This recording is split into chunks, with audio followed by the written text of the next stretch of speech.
Good evening दोस्तों।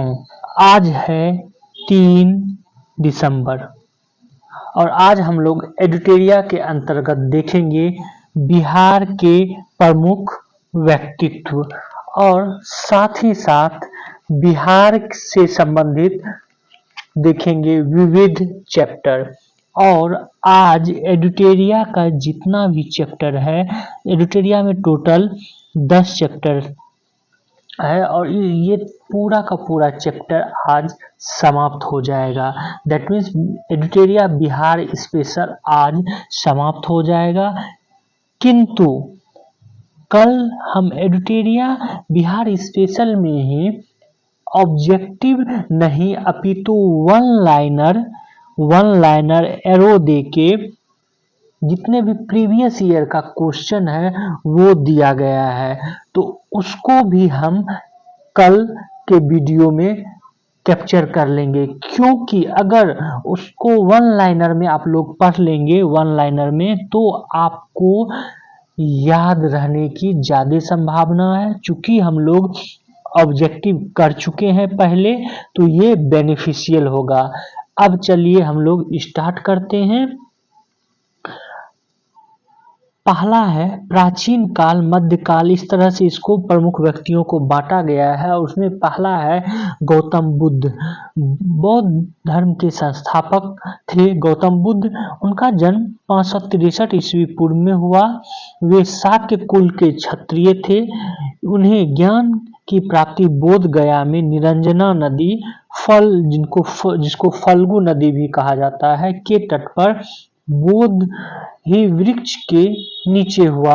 उनको 483 ईस्वी पूर्व में कुशीनगर में महापरिनिर्वाण की प्राप्ति हुई। महान परिनिर्वाण बौद्ध धर्म में मृत्यु को कहा जाता है। उन्होंने मध्यम मार्ग का प्रतिपादन किया।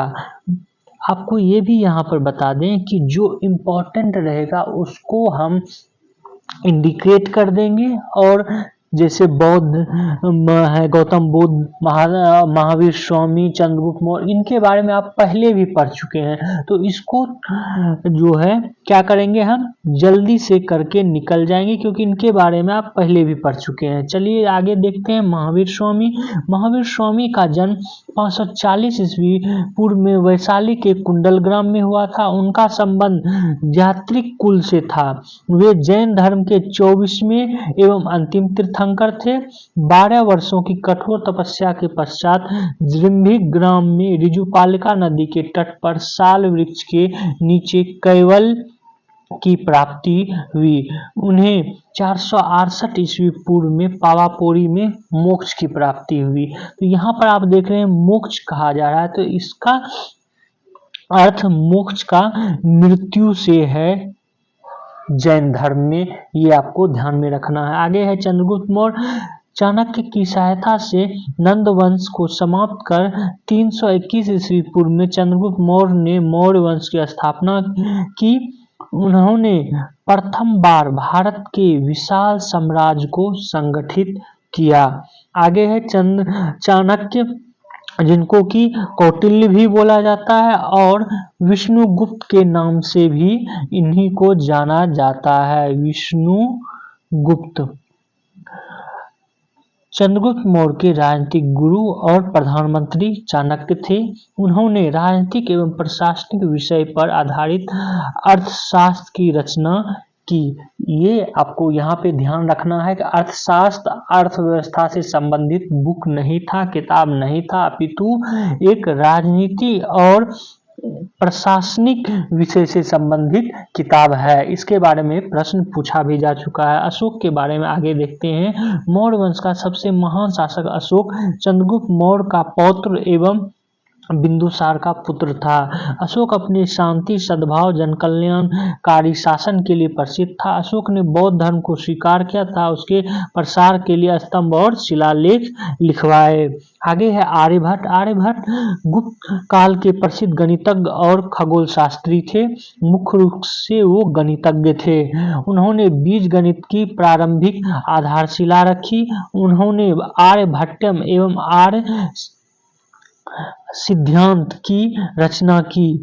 उन्होंने दशमलव एवं शून्य का आविष्कार किया। यहाँ पर एक तथ्य आपको बताना चाहते हैं हम कि दशमलव की आविष्कार तो आर्यभट्ट को माना जाता है, लेकिन शून्य का आविष्कार कुछ बुक जो है वो आर्यभट्ट को नहीं मानते हैं। ये प्रश्न पूछा भी जा चुका है इससे संबंधित एग्जाम में, और उसमें आर्यभट्ट ऑप्शन में था और इनमें से कोई नहीं ऑप्शन में था, तो उसको पीसीएस ने इनमें से कोई नहीं ऑप्शन को माना है। तो इस तरह इस चीज को आप लोग जरूर ध्यान में रखेंगे। अगर ऑप्शन में इनमें से कोई नहीं है तब तो फिर इनमें से कोई नहीं आप लोग टिक करेंगे, और अगर 4 ऑप्शन में व्यक्तियों का नाम दिया है तब आर्यभट्ट को। आगे देखते हैं याज्ञवल्क, ये भी इंपॉर्टेंट है।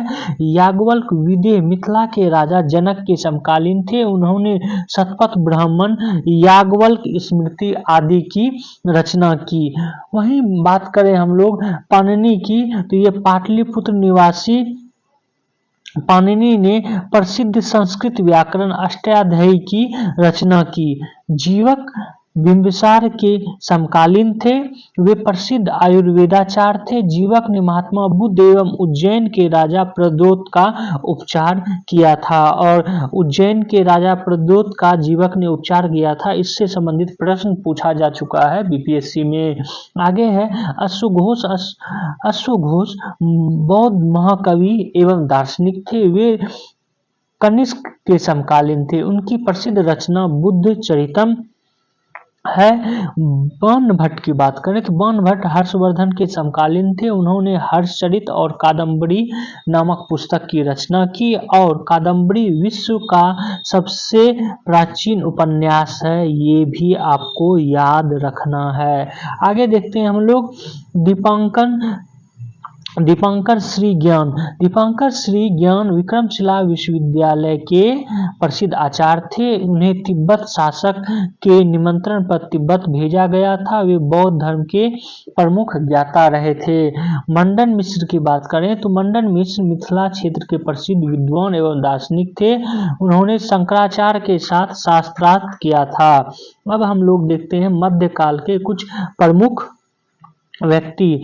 मखदूम सफरुद्दीन याहिया मनेरी, वे 14वीं सदी में बिहार के प्रसिद्ध सूफी संत थे। उन्होंने फिरदौसी संप्रदाय का बिहार में प्रचार प्रसार किया। इनसे संबंधित प्रश्न पूछा जा चुका है बीपीएससी में।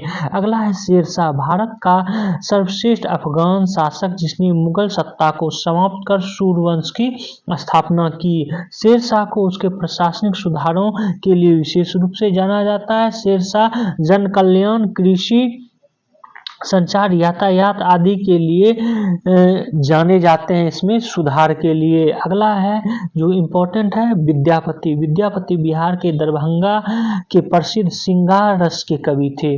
उनकी मैथिली और संस्कृत की रचनाएं काफी प्रसिद्ध है। उनकी प्रमुख संस्कृत रचनाओं में पुराण संग्रह, विवाह सागर, गंगा काव्यावली प्रमुख है। मैथिली कवि कोकिल भी उनको कहा जाता है। अगला है गुरु गोविंद सिंह। गुरु गोविंद सिंह सिख धर्म के 10वें गुरु थे, जिनका जन्म 1666 में पटना में हुआ। उन्होंने सिखों के लिए 5 काकर, केस, कंघा, कड़ा, कृपान, कच्छा को अनिवार्य बनाया। 1708 में नादेर में एक अफगानी द्वारा उनकी हत्या कर दी गई। अब हम लोग देखते हैं आधुनिक काल से संबंधित प्रमुख व्यक्ति। आधुनिक काल में पीर अली का नाम आता है। पटना सिटी के ये पुस्तक विक्रेता थे, जिसने पटना में 1857 की क्रांति का बिगुल फूका। अंग्रेजों से संघर्ष के पश्चात उन्हें फांसी की सजा दे दी गई। वीर कुंवर सिंह की बात करें तो वीर कुंवर सिंह जगदीशपुर के जमींदार थे, जिसने 1857 की क्रांति में बिहार का नेतृत्व किया, और 75 वर्ष की आयु में भी उन्होंने 1 वर्ष तक अंग्रेजों से संघर्ष कर कठिन चुनौती दी। वहीं सच्चिदानंद सिन्हा की बात करें तो पृथक बिहार के निर्माता के रूप में इन्हें जाना जाता है। वे संविधान सभा के प्रथम अस्थायी अध्यक्ष थे। अगला है मौलाना मजरुल हक, बिहार के मुस्लिम स्वतंत्रता सेनानियों में सबसे अग्रणी थे। उन्होंने असहयोग आंदोलन एवं खिलाफत आंदोलन में सक्रिय भूमिका निभाई। उन्होंने पटना में 1920 में सदाकत आश्रम की स्थापना की। गांधी जी उन्हें देश भूषण कहते थे, ये आपको जरूर याद रखना है। अब आते हैं डॉक्टर राजेंद्र प्रसाद के बारे में जानते हैं। स्वतंत्र भारत के प्रथम राष्ट्रपति थे। उनका जन्म 3 दिसंबर 1884 ईस्वी को सिवान के जीरादोई में हुआ था। वे 1906 में बिहार छात्र सम्मेलन से सक्रिय भूमिका में आए। वे चंपारण सत्याग्रह, असहयोग आंदोलन, भारत छोड़ो आंदोलन तक सक्रिय रहे। संविधान सभा के वे अस्थायी अध्यक्ष भी बने। अगला है हसन इमाम। हसन इमाम पटना निवासी पेशेवर बैरिस्टर थे। उन्होंने स्वतंत्रता आंदोलन में, खिलाफत आंदोलन, सविनय अवज्ञा आंदोलन में सक्रिय भाग लिया। बिहार में उन्होंने साइमन कमीशन के विरोध का नेतृत्व किया। भिखारी ठाकुर की बात करें तो भिखारी ठाकुर का जन्म 1887 में सारण के कुतुबपुर में हुआ था। वे भोजपुरी के लोक गायक और लोक कलाकार थे। उन्हें भोजपुरी का शेक्सपियर कहा जाता है, ये आपको जरूर याद रखना है। भोजपुरी का शेक्सपियर भिखारी ठाकुर। विदेशिया इनकी सबसे प्रसिद्ध कृति थी। आगे देखते हैं सर सुल्तान अहमद। वे पटना विश्वविद्यालय के प्रथम भारतीय कुलपति थे। वे 1937 ईस्वी में वायसराय की कार्यकारिणी परिषद के सदस्य बने। 1941 ईस्वी में वे भारत सरकार में विधि सदस्य नियुक्त हुए। सत्येंद्र प्रसाद सिन्हा बिहार के प्रथम भारतीय गवर्नर बने। उन्होंने असहयोग आंदोलन के दौरान 1921 ईस्वी में बिहार उड़ीसा के गवर्नर पद से इस्तीफा दे दिया था 1921 ईस्वी में। आगे है राजकुमार शुक्ल, चंपारण के प्रसिद्ध किसान नेता, जिन्होंने किसान की दुर्दशा के प्रति कांग्रेस और गांधी जी का ध्यान खींचा था। इनका जो है जन्म किस गांव में हुआ था, ये बीपीएससी में पूछा गया है, ये बता भी चुके हैं आप लोग, कमेंट्स बॉक्स में बताएंगे। अगला है मोहम्मद यूनुस। 1937 चुनाव के पश्चात बिहार के प्रथम प्रधानमंत्री का पद ग्रहण किया। चूंकि उस समय मुख्यमंत्री को प्रधानमंत्री के रूप में पुकारा जाता था, इंगित किया जाता था, तो इसलिए यहाँ पर प्रधानमंत्री शब्द का प्रयोग हुआ है। आगे है डॉक्टर श्री कृष्ण सिंह। इनका जन्म 1887 ईस्वी में नवादा के खनवा में हुआ, लेकिन इनका पैतृक गांव शेखपुरा के बरबीघा में था। बिहार के सक्रिय स्वतंत्रता सेनानी रहे, जो स्वतंत्र बिहार के पहले मुख्यमंत्री बने। श्री कृष्ण सिंह को बिहार केसरी के नाम से जाना जाता है, ये भी आपको ध्यान में रखना है। खासकर इनका जन्म कहाँ हुआ, तो नवादा के खनवा में हुआ था, ये जरूर याद रखेंगे। इस तरह के प्रश्न आजकल पूछे जा रहे हैं। आगे है रामधारी सिंह दिनकर। हिंदी के प्रसिद्ध लेखक, कवि और निबंधकार थे। उनका जन्म 1908 ईस्वी में बेगूसराय के सिमरिया में हुआ था। उन्हें स्वतंत्रता पूर्व विद्रोही कवि के रूप में जाना जाता था। स्वतंत्रता पश्चात उन्हें राष्ट्र कवि के रूप में जाना गया। उनकी प्रमुख रचना कुरुक्षेत्र, उर्वशी, हुंकार, रेणुका, रसवंती आदि है। आगे है फणीश्वर नाथ रेणु। फणीश्वर नाथ रेणु, इनका जन्म 1921 ईस्वी में अररिया जिले के फारबिसगंज के अरोही में हुआ था। अरोही हिंदी उपन्यास में उन्हें आंचलिक लेखक के रूप में जाना जाता है। उनकी प्रमुख रचना मैला आंचल है, ये बहुत ही अच्छी बुक है, कभी आपको मिले समय तो इसको जरूर पढ़ें। अगला है अनुग्रह नारायण सिन्हा। इनका जन्म 1887 में औरंगाबाद के पोईवा में हुआ था। उन्होंने 1917 के चंपारण सत्याग्रह में गांधी जी का साथ दिया। स्वतंत्रता पश्चात उन्हें बिहार सरकार में मंत्री का पद संभाला। उन्हें बिहार विभूति की संज्ञा दी जाती है। जयप्रकाश नारायण की बात करें तो जयप्रकाश नारायण, इनका जन्म 1902 ईस्वी में बिहार के सारण के सिताब दियारा गांव में हुआ था।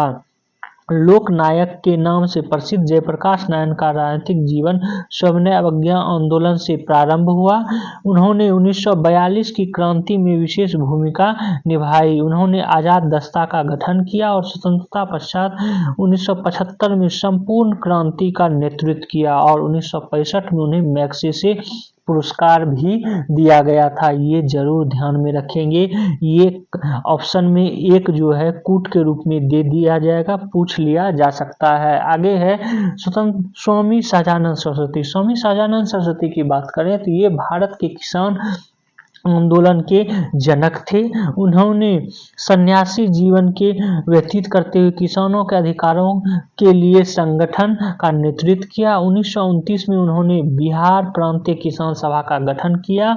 उन्हें 1936 में भारतीय किसान सभा की स्थापना की और उन्होंने हुंकार पत्रिका में अपना विचार भी प्रस्तुत किया। ये प्रश्न पूछा जा चुका है। आगे कर्पूरी ठाकुर। इनका जन्म 1924 में बिहार के समस्तीपुर में हुआ था। उन्हें गरीबों का मसीहा के रूप में जाना जाता है। स्वतंत्रता पश्चात वे बिहार के दूसरे उप मुख्यमंत्री बने और बाद में 1970 में मुख्यमंत्री भी बने। इनके बारे में ज्यादा संभावना है पूछे जाने की, क्योंकि इनको अभी हाल ही में दैट मीन्स 2024 में ही इनको भारत रत्न पुरस्कार दिया गया है। अगला है राहुल संकृतियायन। वे हिंदी के प्रमुख साहित्यकार थे। उनका मूल नाम केदारनाथ पांडे था। उनका जन्म 1893 में उत्तर प्रदेश के आजमगढ़ में हुआ था। उनके ज्ञान भंडार के लिए उन्हें महापंडित की उपाधि दी गई थी। उन्होंने बिहार में किसान आंदोलन में प्रमुखता से भाग लिया। उन्होंने सिवान के अंबारी या अनवारी सत्याग्रह का नेतृत्व किया। ये आप लोग जरूर ध्यान में रखेंगे कि अंबारी या अनवारी सत्याग्रह का नेतृत्व किसने किया था, तो राहुल संकृतियायन ने। आगे है खान बहादुर खुदा बख्श खां। इनका जन्म 1842 ईस्वी में सिवान के उखाई में हुआ था। उन्होंने पटना के प्रसिद्ध खुदा बख्श लाइब्रेरी की स्थापना की। स्वतंत्रता पश्चात इसे राष्ट्र धरोहर मानते हुए 1969 ईस्वी में संसद द्वारा पारित प्रस्ताव के तहत इस लाइब्रेरी का नियंत्रण भारत सरकार द्वारा ले लिया गया। अब इसको भारत सरकार इसको संचालित करती है। अगला है राम वृक्ष बेनीपुरी। इनका जन्म 1899 ईस्वी में मुजफ्फरपुर के बेनीपुरी गांव में हुआ था। उन्होंने स्वतंत्रता आंदोलन में सक्रिय भूमिका निभाई और जेल भी गए। उन्होंने युवक नामक समाचार पत्र का संपादन किया। ये जरूर ध्यान में रखेंगे आप लोग। उनकी प्रमुख रचना माटी की मूर्ति, चिता के फूल, संघमित्रा, तथागत आदि है। अगला है नागार्जुन। नागार्जुन इनका वास्तविक नाम वैद्यनाथ मिश्र था। इनका जन्म 1911 में मधुबनी के सतलखा गांव में हुआ था। नागार्जुन ने हिंदी, मैथिली, संस्कृत, बांग्ला में अपनी मौलिक रचनाएं लिखी। उनकी प्रसिद्ध रचनाएं थी युग धारा, प्यासी, पथराई आंखें, बलचनमा और संतरंगे पंखों वाली, तालाब की मछलियां आदि। बिस्मिल्लाह खां की बात करें तो उस्ताद बिस्मिल्लाह खां का जन्म 1916 ईस्वी में बक्सर के डुमरांव में गांव में हुआ था। वे शहनाईवाद के लिए विश्व प्रसिद्ध थे। उन्होंने प्रथम स्वतंत्रता दिवस 15 अगस्त 1947 को लाल किले में शहनाई वादन किया। 2001 में उन्हें भारत रत्न से सम्मानित किया गया था। अगर बात करें भारत रत्न से सम्मानित, अभी तक 4 व्यक्ति हैं बिहार से संबंधित जिन्हें कि भारत रत्न से सम्मानित किया गया है। ये हैं डॉक्टर राजेंद्र प्रसाद, इनको 1962 में दिया गया। स्वतंत्रता सेनानी थे, संविधान सभा में अध्यक्ष और बाद में राष्ट्रपति भी बने। वहीं जयप्रकाश नारायण को 1999 में स्वतंत्रता सेनानी थे, आजाद दस्ता के संस्थापक और संपूर्ण क्रांति के जनक। बिस्मिल्लाह खां 2001 में सुप्रसिद्ध शहनाई वादक, बिहार गौरव से सम्मानित किया गया था इनको। और कर्पूरी ठाकुर, इनको 2024 में समाजवादी नेता थे, बिहार के भूतपूर्व मुख्यमंत्री और बिहार में आरक्षण के जन्मदाता भी रहे कर्पूरी ठाकुर। तो इनको जो है भारत रत्न मिला। अब हम लोग देखते हैं 10वां चैप्टर बिहार विशेष विविध।